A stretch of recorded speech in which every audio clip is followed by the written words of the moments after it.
The Cleveland Browns lost a one-point heartbreaker to the Bengals. And normally, sure, you chalk that up to a gritty divisional game. Happens. Tough L, bounce back next week. But this loss? This wasn't just another mark in the L column. This was an explosion, and the debris is still flying. Because this wasn't about a field goal or a bad call. This was about ego, control, and a coach's stubborn refusal to let the future walk onto the field. We're talking about Shadur Sanders. If you're into the real story and all the messy twists they don't show on highlight reels, go ahead and subscribe. And if you're sticking around to see how this Browns QB chaos plays out, you should definitely be subscribed. The same Shadur Sanders who lit up the preseason, the one with the poise, the arm, the vision, and, oh yeah, the multi-million-dollar Nike deal that practically declared in the face of modern football before he even touched the turf in a regular season game. And what did Kevin Stefanski do with that? He benched him for an entire game.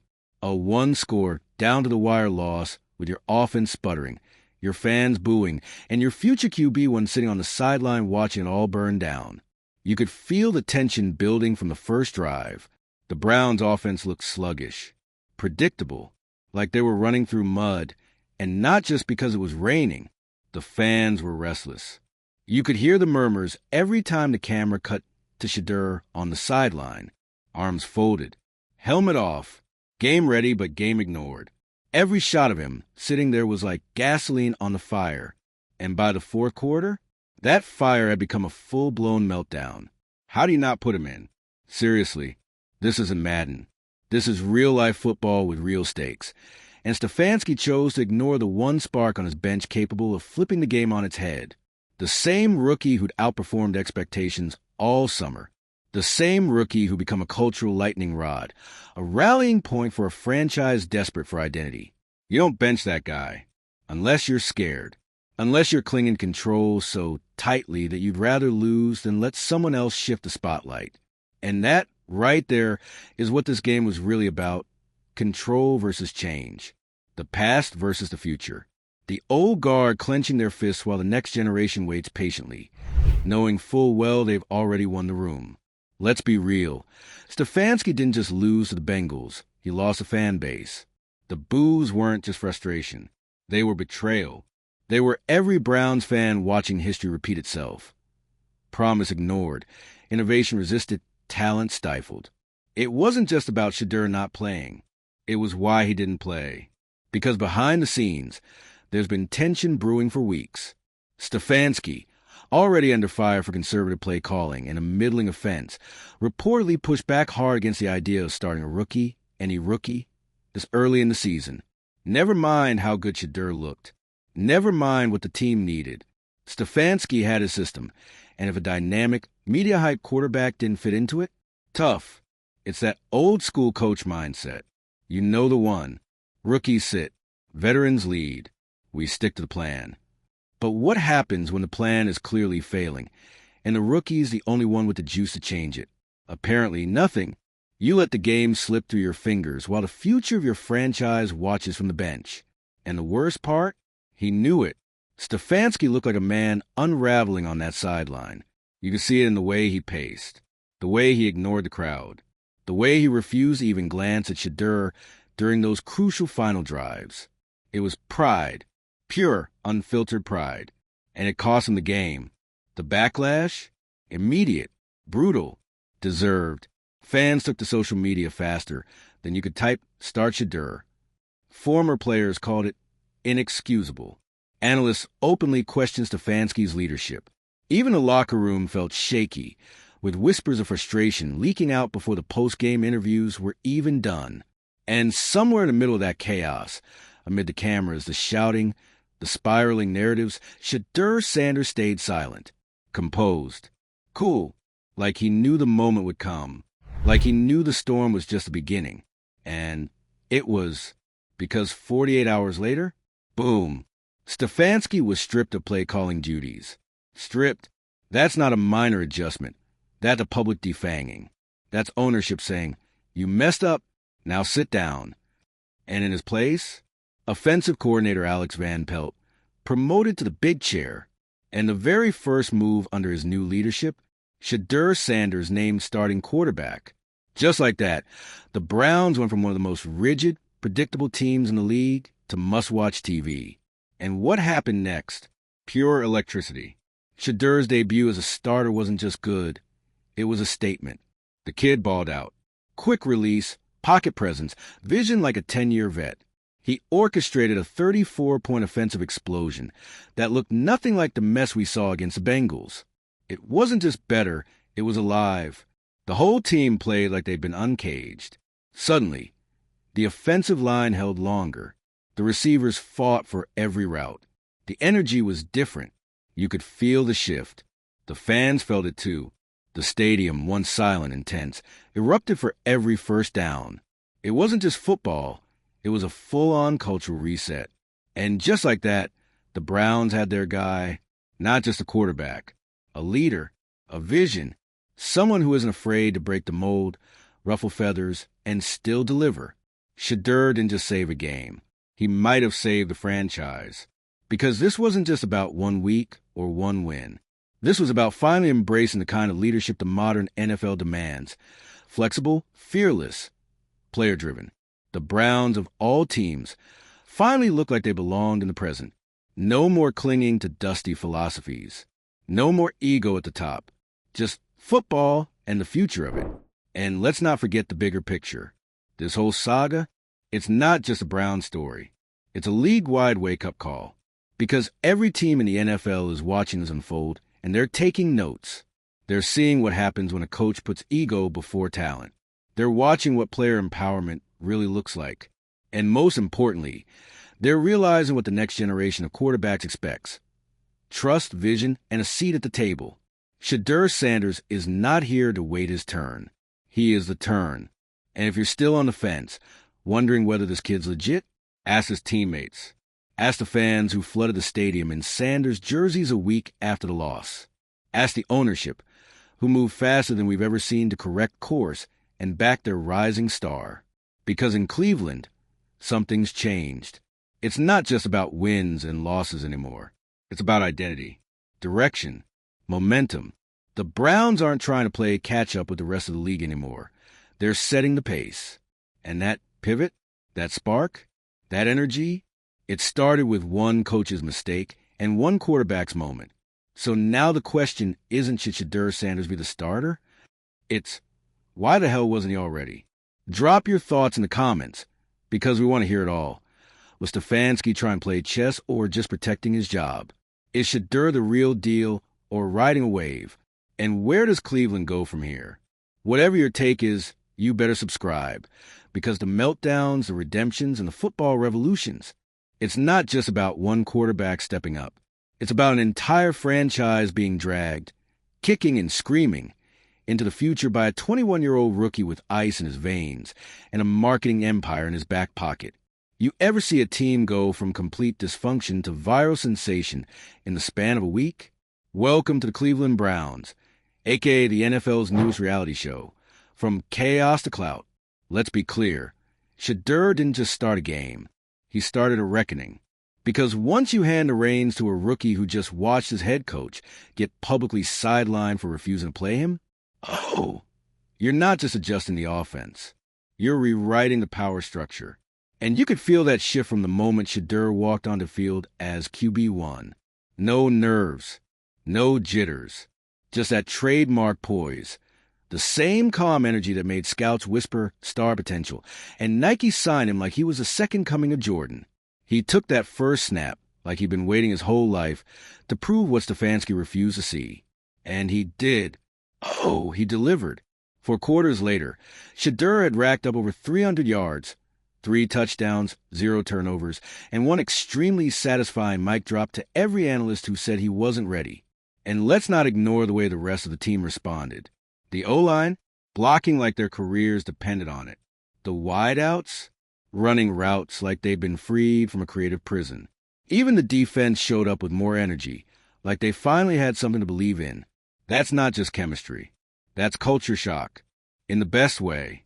And as the crowd chanted his name like he was a rock star instead of a rookie, it became painfully clear what had been holding the Browns back all along. Fear of change. Fear of letting go of outdated hierarchies. Fear of losing control. Fear of admitting that the future doesn't wait for permission. Let's be honest. Stefanski's decision not to play Shedeur wasn't just a football call. It was philosophical. It was the old-school mindset clashing with the new-school reality. And when the house came crashing down, he had nowhere to hide. Ownership saw it. The locker room felt it. The fans lived it. And that's what makes this whole ordeal so fascinating. It's not just about coaching decisions. It's about what happens when an entire institution resists evolution and then gets body slammed by it in front of a live audience. Because the NFL isn't just changing. It's already changed. This isn't the league of 2005 anymore. This is 2025, where rookies enter with business deals, production crews, and digital platforms that reach more people than most NFL franchises' entire media departments. Shedeur didn't just bring talent. He brought influence. And whether the Browns were ready or not, they just became ground zero for the NFL's identity crisis. Think about it. You have a franchise that spent decades chasing relevance, decades of rebuilding, rebranding, and trying to find a guy. And then Shedeur drops in like a lightning bolt with the swagger, the skill, the vision, and the coach says, "Let's stick with the plan." That's not caution. That's sabotage. And let's not pretend this didn't send shockwaves through the league. You better believe other front offices are watching this unfold with popcorn in hand and cold sweats on their brows. Because if this whole Sanders situation works, if Cleveland goes on a run, if Shedeur keeps winning, if the franchise keeps thriving under this new player-forward model, then the rest of the NFL has two options: adapt or get left behind. Suddenly, you're going to see rookies negotiating playing time into their contracts. You're going to see endorsement leverage used in team meetings. You'll have GMs wondering if their QB prospect is going to bring a highlight reel and 1 million Instagram followers. Because the Shedeur effect isn't just performance, it's perception, and perception moves markets. Let's not pretend for a second that the NFL is immune to that. And you know who's at the center of it now? Cleveland. Yes, the Browns of all teams. This franchise that's been synonymous with mediocrity and pain for as long as the internet has existed just became the blueprint for modern transformation. All because one rookie had the audacity to show up prepared, stay composed through chaos, and step up when the moment came calling. And let's pause here for a second to give this man his flowers. Because people talk about pressure like it's theoretical. Like, oh, it's tough being a rookie quarterback. But this wasn't normal pressure. This was city on your back. Save the franchise. Prove your doubters wrong while your head coach throws shade. Pressure. The kind that either creates legends or crushes careers. And Shedeur didn't just survive it. He thrived in it. You know how rare that is? You know how many guys come into the league with hype and never even make it a halftime? And this man, who just watched his name get dragged for not playing, walked into the building like he owned it, and then played like he had the deed. That's not just confidence. That's control. And it's why, whether people love him or can't stand the sight of his chain glinting under those stadium lights, Shadur Sanders is already one of the most important players in the league. Not just because of what he did, but because of what he represents. He's a collision point between old-school systems and new-school agency. He's a reason teams are going to have to rethink how they treat rookies, how they manage egos, how they define leadership. Because here's the truth. Leadership doesn't always look like what we were told it should. Sometimes leadership looks like a rookie refusing to throw his coach on the bus, even when everyone else is. Sometimes it looks like showing up every day, knowing they won't play you, but preparing like they will. Sometimes it looks like letting the crowd boo, letting the headlines swirl, and saying nothing, because you know your moment's coming. And when it does, you deliver. That's Shadur Sanders. And if you're a Browns fan, this might be the most exciting and terrifying part of it all. Because now there are expectations. You're not the underdog anymore. You're the team with the phenom. The franchise everyone suddenly wants to watch. The front office that finally made the right call. Which means the pressure's not going away. In fact, it's only going to build. Every week, the spotlight will burn a little hotter. Every game will be another chapter in what's quickly becoming one of the wildest rookie seasons in recent memory.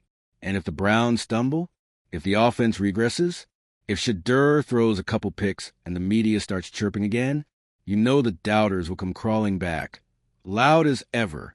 But right now, Cleveland's not worried about that. Right now, Cleveland's dreaming again. For the first time in a long time, the future doesn't look like another rebuild. It looks like a rocket taking off. And that ignition switch? Shedeur flipped it. So what comes next? That's the million-dollar question. Will Stefanski even survive the season in a meaningful role? Will Van Pelt hold on to the reins and ride this wave to playoffs? Will Shedeur stay locked in as the city's golden child? Or will the weight of the narrative become too heavy? Nobody knows. But one thing for sure, the Browns just became must-watch. And whether you're here to cheer them on or watch them crash and burn, you're here. The team that's basically been before photo of the NFL for 2 decades suddenly finds itself in the spotlight for something other than dysfunction? That's not just ironic. It's a cinematic. But don't get it twisted. The stakes aren't lower just because this turnaround feels good. If anything, they're higher. Because now that the Browns have tasted relevance, real, league-shaking, highlight reel, primetime relevance, they don't just want to hold on to it. They want to prove they deserve it. And all of it, hinges on Shadur Sanders. Think about what this kid has walked into. He's not just stepping into a team that needed a quarterback. He's stepping into a franchise identity crisis. The Browns weren't just losing games. They were losing their grip on what they even stood for anymore. Were they a defensive team? A ground-and-pound squad? A quarterback development graveyard? Every few years it changed. Every few years it got worse. But now there's a face. Now there's a tone. Now, finally, there's a story worth rooting for. And that's where things get both inspiring and terrifying. Because let's be honest, this franchise hasn't exactly earned the benefit of the doubt. For every glimmer of hope, there's a shadow of self-sabotage lurking right behind it. And the fear among fans, even the hopeful ones, is that this moment might be another mirage. But here's the difference. This isn't just another flash-in-the-pan performance. It's not a one-week wonder or a TikTok highlight reel. It's a fundamental change in how the team is built, how the players respond, and how the city shows up for its team. There's belief now, and belief is dangerous when you haven't had it in a long time. Dangerous in the best way. You want to talk about dangerous? Let's talk about that post-game locker room after Shadeur's first win. Sources. Okay, vibes say it felt like a movie. No, like a championship movie. Teammates banging lockers, music blasting. Coaches smiling like they just got new contracts. Even the equipment staff was apparently dancing. It was like everyone exhaled at once. Because they didn't just win, they changed the weather in Cleveland. For years, it's been gray skies and gritted teeth. Now, sunshine and swagger. And that's not something you can manufacture. That's not just because of one game. That's because of momentum. Cultural, organizational momentum.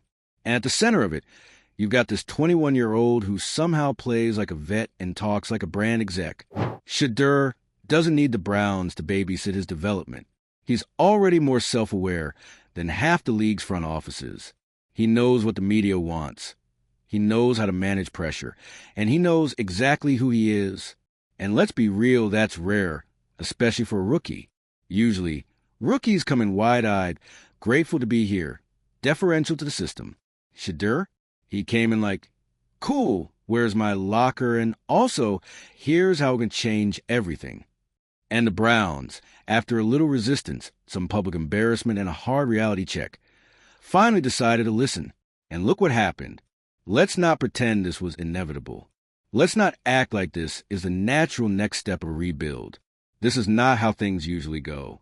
If Stefanski had held on a little longer, if ownership had been more passive, if the media hadn't exploded after that Bengals loss, Shedeur might still be riding the bench. And that should haunt every team that's ever mishandled young talent. Because the NFL eats its young. That's not a hot take. It's just the truth. How many promising players have been buried under bad coaching, outdated systems, and rigid philosophies? How many Shadur Sanders level talents have we never seen because someone in a headset couldn't admit they were wrong? That's what makes this whole saga feel bigger than just football. It's a parable, a lesson, a message to every front office, still clinging to the past like it's a security blanket. Adapt or be left behind. And if you don't, well, you might find yourself just like Stefanski, fired without being fired, watching from the sidelines as the offense you refuse to unleash starts lighting up the scoreboard. Honestly, it almost feels like poetic justice. Because let's be real, that decision, the one to bench Shedeur against the Bengals, wasn't just bad. It was symbolic. It was every outdated coaching philosophy rolled into one terrible, ego-fueled moment. And that moment, that's the fork in the road where the Browns chose chaos and then clarity. Now, not everyone's convinced yet.